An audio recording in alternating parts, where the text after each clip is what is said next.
Medical प्रवेश परीक्षा NEET को लेकर हो रहे घमासान के बीच शिक्षा मंत्रालय ने एनटीए द्वारा आयोजित यूजीसी नेट परीक्षा रद्द करने का फैसला भी ले लिया है, जिसके बाद सभी के अलग अलग रिएक्शन अब सामने आ रहे हैं। पेपर रद्द होने के बाद शिक्षा मंत्रालय ने एक और अहम फैसला लिया है। शिक्षा मंत्रालय ने फैसला लिया है कि इस मामले की जांच सीबीआई को सौंप दी जाएगी। वहीं आपको बता दें, यह ऐलान एनटीए ने पेपर लीक की खबरें आने के बाद किया है। यूजीसी नेट की परीक्षा रद्द होने के बाद विपक्ष ने भी सरकार पर सवाल खड़े करना शुरू कर दिया है।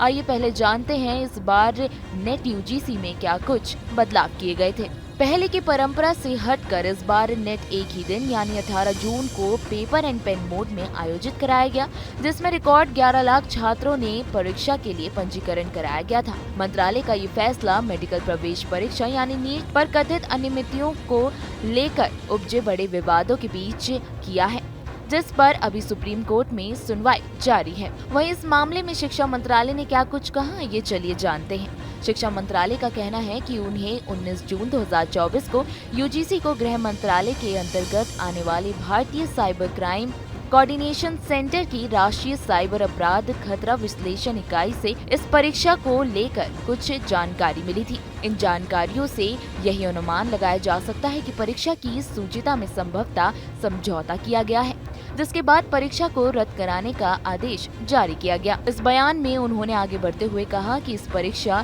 प्रक्रिया की उच्चतम स्तर की पारदर्शिता और पवित्रता सुनिश्चित करने के लिए भारत सरकार के शिक्षा मंत्रालय ने निर्णय लिया है कि यूजीसी नेट जून 2024 परीक्षा रद्द की जाएगी। साथ ही इस मामले की गहन जाँच के लिए मामले को सीबीआई को सौंप दिया जाएगा। आइए अब चलिए जानते हैं नीट और नेट में क्या है अंतर। यूजीसी नेट एग्जाम देश भर की यूनिवर्सिटीज में PhD admission, junior research fellowship यानी जेआरएफ और साथ ही असिस्टेंट प्रोफेसर के पद के लिए होता है। यूजीसी नेट परीक्षा में 2 पेपर होते हैं, जिसमें ऑब्जेक्टिव टाइप के प्रश्न होते हैं। पेपर 1 में 50 प्रश्न होते हैं और साथ ही पेपर 2 में 100 प्रश्न होते हैं और साथ ही प्रत्येक प्रश्न 2 अंक के होते हैं। दोनों पेपरों को पूरा करने के लिए उम्मीदवारों को 3 घंटे का समय दिया जाता है। वहीं दूसरी तरफ नीट मेडिकल एंट्रेंस एग्जाम होता है। परीक्षा में धांधली के इस मुद्दे पर कांग्रेस सांसद राहुल गांधी ने क्या कुछ कहा, आइए अब चलिए जानते हैं। उन्होंने गुरुवार को सरकार को घेरते हुए इस मुद्दे पर कई सवाल उठाए हैं। उन्होंने कहा कि शिक्षा व्यवस्था का डिमोनेटाइजेशन हो गया है, निष्पक्ष शिक्षा व्यवस्था ध्वस्त हो गई है। नीट और यूजीसी नेट पेपर लीक हुआ है। कहा जा रहा है कि नरेंद्र मोदी जी ने रूस यूक्रेन की लड़ाई रुकवा दी।